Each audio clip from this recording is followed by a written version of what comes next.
телевизиони сайёҳӣ ва ҳунарҳои мардумӣ тақдим мекунад. Сафаргуфтаҳо.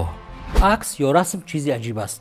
در نظر اول اون گویا انعکاسگر یک لحظه حیات آدمان حتی یک ثانیه است، ولی اگر با دقت نظر کنیم меҳмони намоиш чӣ хотироте аз сафарҳояшро дар асоси расмҳо мегӯяд?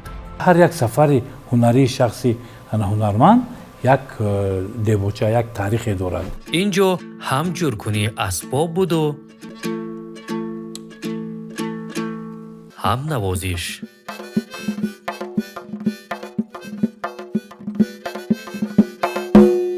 саволу ҷавоби ҷолиб сурат гирифт بحر یا کوه؟ ҳам баҳр, ҳам кӯҳ.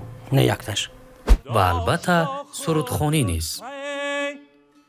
از حسرتی میجگانی من ҳамаи ин дар барномаи сафаргуфтаҳо бо иштироки ҳунарпешаи халқии Тоҷикистон Давлат Назрӣ ба наздикӣ аз телевизиони сайёҳӣ ва ҳунарҳои мардумӣ.